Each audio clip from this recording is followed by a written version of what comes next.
Welcome one, welcome all. I'm so pleased you could join for a very, very special episode. What makes it so special, you ask? Well, I'm just jumping for joy to discuss it with you. After quite a bit of deliberation, I have decided to finally make an episode discussing one of my favorite topics the internet's vast array of content could possibly provide: creepypastas. The name must sound familiar to anyone watching this video. The term, originally denoting copy and pasted short stories shared around the internet message boards, has become something so synonymous with the classic web browsing experience that is nearly inescapable, even to the average person who only browses casually. What someone pictures as a creepypasta is highly dependent on which type of media they consumed first, or most often. In our current age, you wouldn't be mistaken to point to something like Petscop or the Monument Mythos as a modern depiction of a creepypasta, and I can't fault you for that. The term has branched and evolved far from its humble origins as around-the-table tales of teenage slashers and has been prescribed as an umbrella term for any type of horror predominantly featured on the internet, from the well-known to the obscure. But what do I think when I hear the term creepypasta? For me, it brings me back to a simpler time, when a creepypasta had the aura and feeling of a playground rumor, wrapped in an eerie bow. Myths about hidden characters in early Grand Theft Auto games, tales of haunted copies of an author's favorite television series, and more of this sort is my platonic ideal form for this branch of horror content on the internet. The feelings of being frightened by secret content I had no idea pervaded my favorite pieces of media, as well as the curiosity that came bundled with it, always reeled me back in, no matter how much it made me feel scared when I was younger. The media aspect is especially important for me. For many reasons I don't entirely care to bring up, I had a very isolated childhood and struggled to connect with people outside of our media experiences.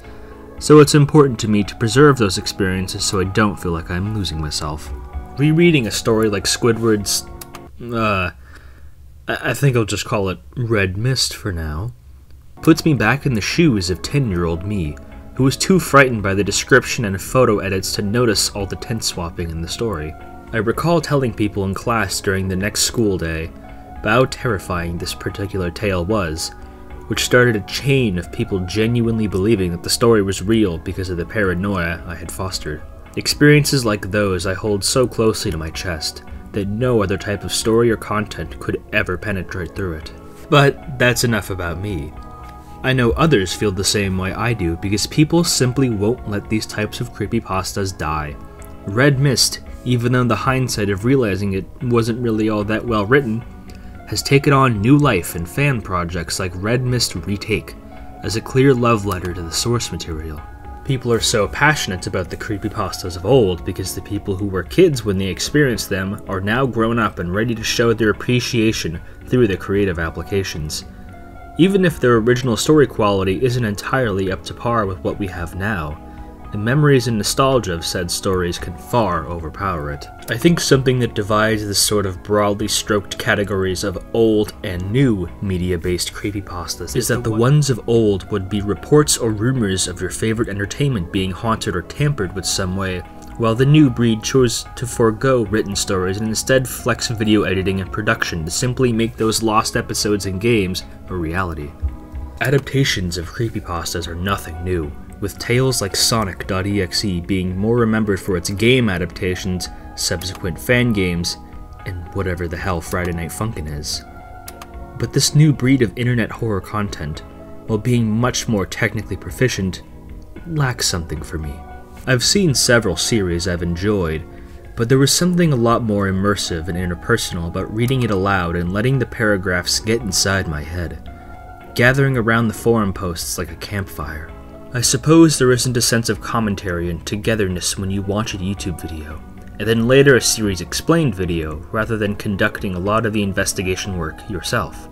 I can hardly fault anyone for not having the time or patience to play alternate reality games, or ARGs, on their off time and rather watch a video explaining it for them.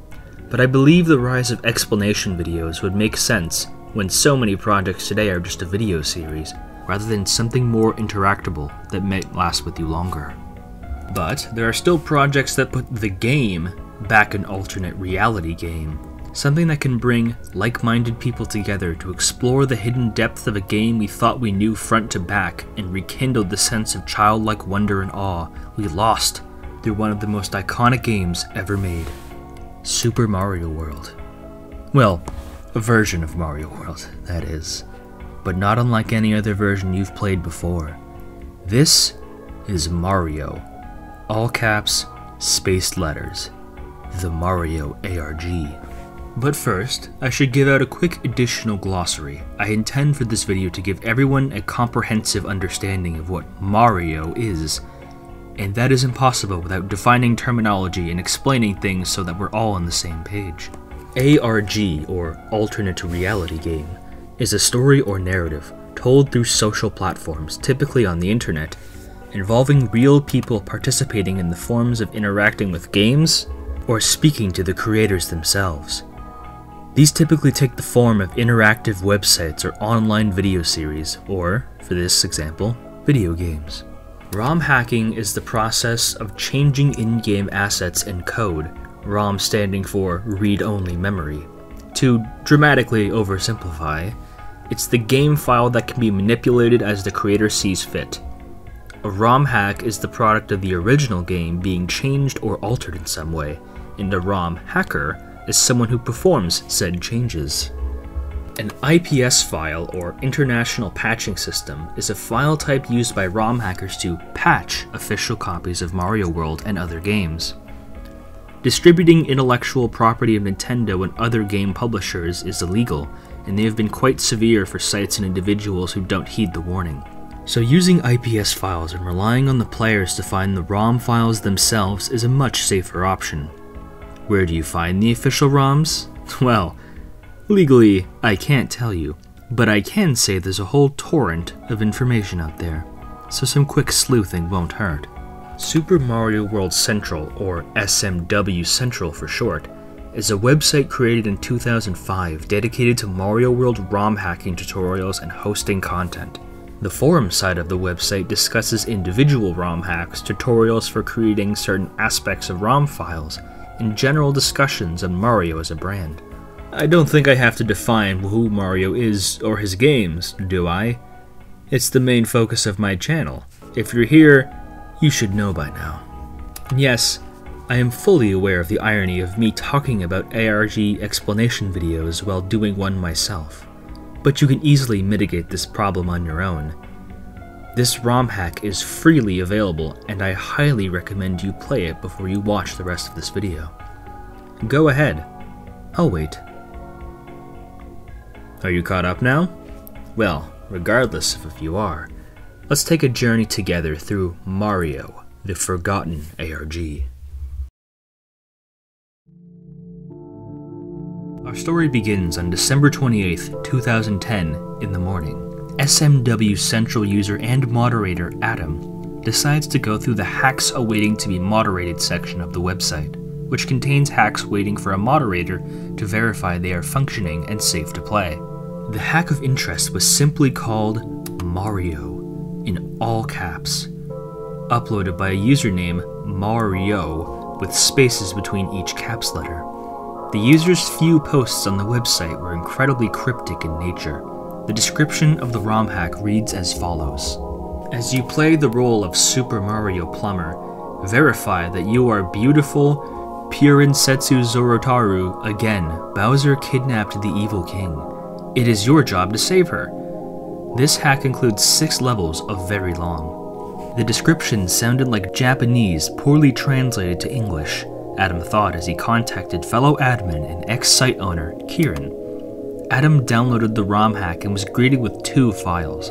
The first was a .txt, or notepad document, called 3007014, and the IPS file for Mario. Upon investigating the text file, it looked entirely scrambled with incoherent text, except for the small phrase, "Find me," repeated several times.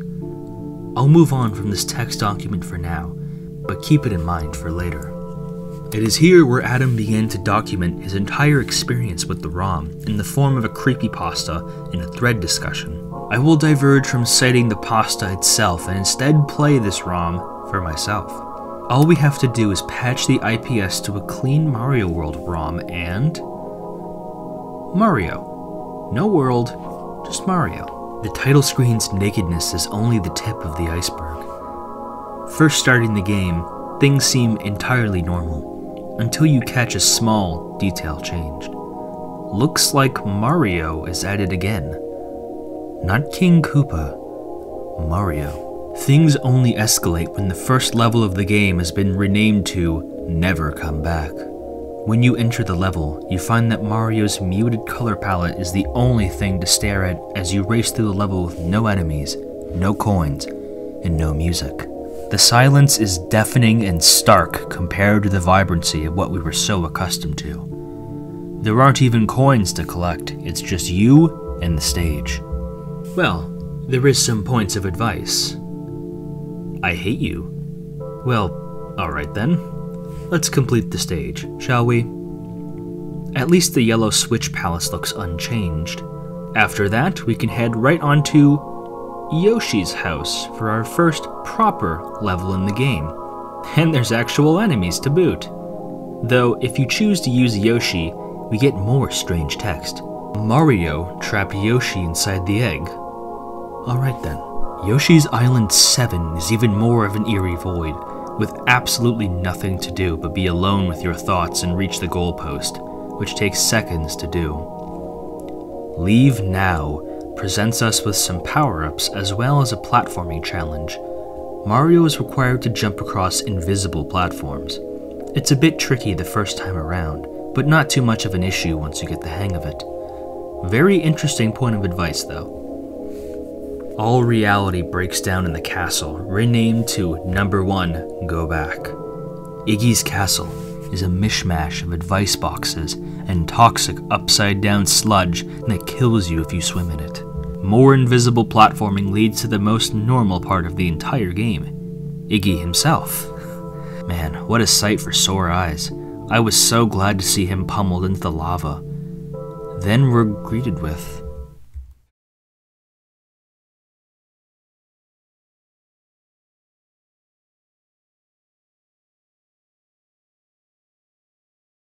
Victim number 1. Eyeballs were unable to be found. The victim was found lying on her carpet. Causes of death unknown. Hand marks with unidentifiable fingerprints were found all over the corpse. So, that's a lot to take in. It seems like a coroner's report has snuck into Super Mario, and boy, does it ever feel creepy with how it mimics the regular text scroll of a typical castle destruction. So many questions, so little time. Who is this woman mentioned? Why were the fingerprints unidentifiable? I'm struck with so much new information and unsure how to feel about any of it. But we won't progress just talking in circles, will we? Donut Plains 1 is our end to reality.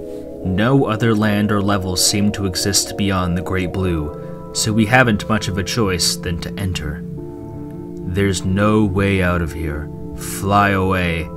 A hidden warp pipe takes us away into another silent void, littered with doors that appear like tombstones. Another series of secret pipes lead us to... nothing. The game has stopped, and we must end our journey here. I understand if you're confused by how abrupt things have ended, because I was too. There isn't much else to do in the game proper as far as I know. Taking a step back, what kind of story was Mario trying to tell? There are bits and pieces hinting at Mario's rampage against the innocents, but it's all very scattered and ambiguous. But perhaps the answer lies in the text document. It seems like I don't have to do the heavy lifting myself. Kieran, mentioned in the beginning of the story as the ex-site owner, noticed that the beginning string was that of a JPEG header, meaning the scrambled text file was actually a picture. He fired up a hex editor to convert the corrupted space values with null values. Through some deep internet browsing, he eventually formed the pieces together.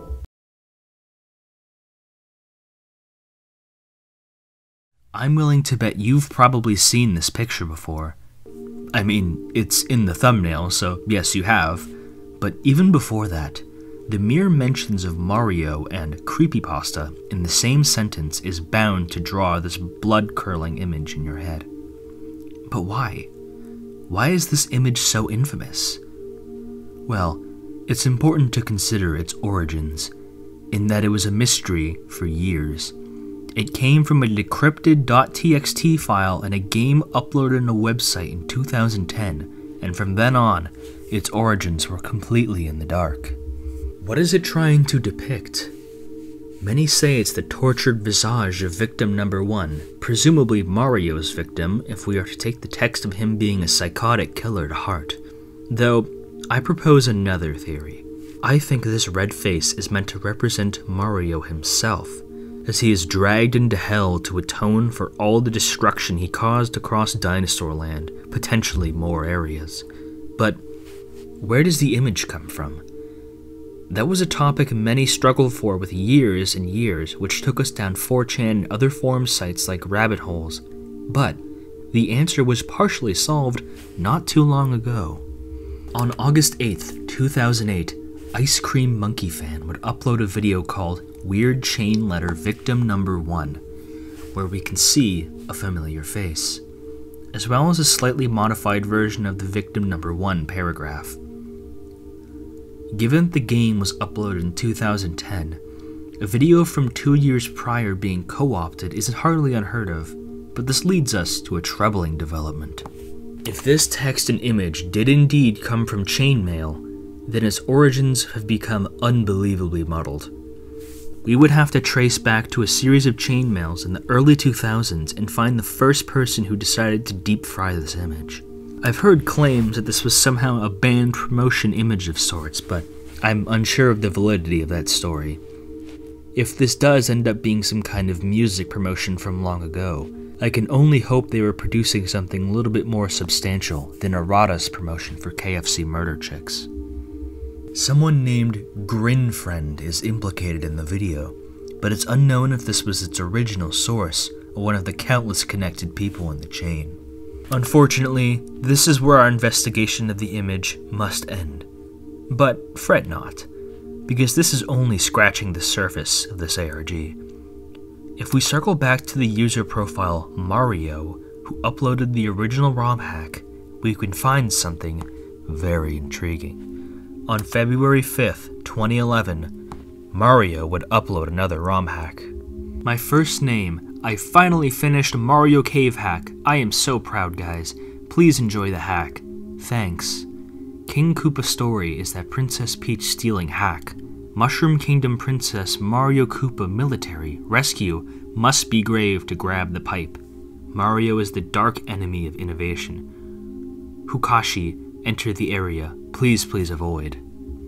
In all my time, I've yet to see anyone cover this second game. The original ROM is quite infamous among the ROM hacking and creepypasta community, but it seems like Mario's sequel seems to be seldomly known. We're about to dive into a real mystery. Don't say I don't do any research for you, ladies and gentlemen. Why don't we dive right into it? Super Mario Ultimatum is very interesting indeed, is what I would have liked to say, but I've run into some severe problems trying to make this game work. The original link posted is dead, and the alternative link posted in the thread doesn't open any Super Nintendo emulator, nor does Lunar Magic work either. So, we can't seem to run the game, as irritating as that is. What we can do with it, however, is scout the thread and see where it takes us. The very first reply, it details a second victim with a description much like the first. Victim number 2. Although he was alive when he was found starving in an abandoned apartment, he died from blood loss on the way to the hospital. The place has apparently no tenant or owner. Another heinous murder, this time through blood loss and starvation in an abandoned apartment. Other thread messages describe the hack as Mario traveling through a dark cave by himself, with more threatening messages from the info boxes. Here are some of them. I shaped a brave new world, and we were the only ones within. But now there is nothing. Come home. Can't she just take medication? She'll get better, won't she? I made a cake, Mario, but it wasn't for you. And once we had made it there was nothing but a smile. But the doll wouldn't stop, so we ditched her. I miss her so much. Someone mentioning shaping a brave new world and referring to someone else or some other people as we. But that world has apparently crumbled. Princess Peach is mentioned baking a cake, but for someone who isn't Mario. The doll is mentioned as someone that was abandoned. Keeping with the vagueness, everything is confusing and hard to put together, but we can sleuth more disarray happening in the Mushroom Kingdom. But the last message really piques my interest. Transmission begins at 03/25/2014. Transmission? 2014? I'll keep quiet on this for now, but please don't forget about this passage. Progressing deeper into the thread, you'll find that the creator himself, Mario, posts seemingly out of character about patching the bugs in the game, but the trail vanishes quickly, and mods decide to ruin the fun and lock the thread. I thought about trying to contact anyone from the thread to get the scoop on what's going on, but given that most users here have been inactive for over a decade, it might be a lost cause. But we haven't fully hit a brick wall just yet. We need to explore Mario's user profile first. We can see that his account has been inactive for 11 years as of the time of recording, and that his time zone very likely hints at him being from an East Asian country. Checking out his files, we can see a whole range of topics. Almost half of his uploads are My Little Pony characters in Gary's mod or Homestuck GIFs, so I'll merely be glossing over those. But we do find some interesting uploads, mainly some reversed audio files. I'll play them as they were uploaded and then reverse them.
Some of column A, try all of column B. I'm in the mood to help you, dude. You ain't never had a friend like me.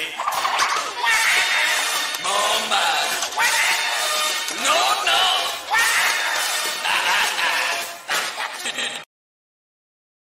The second one seems to be a clip from Disney's Aladdin song, Friend Like Me, but the first track is far more interesting. We seem to be given a code. I have a message for you. G1BX24JZ. It's either you too, or you should. Had better hurry up. J1B X24JZ. Could this be a code relevant to that 2014 transmission date? So, what do we have now?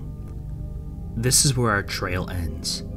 I couldn't find any more details about the transmission for 2014, or where the code for the .mp3 file was intended to be used, if at all. I believe this is the reason that this ARG has become either one of two things: abandoned or unsolved. I can only hope the second option is where the answer lies. I'm only one man, not a particularly adept one intellectually either. So heed my call.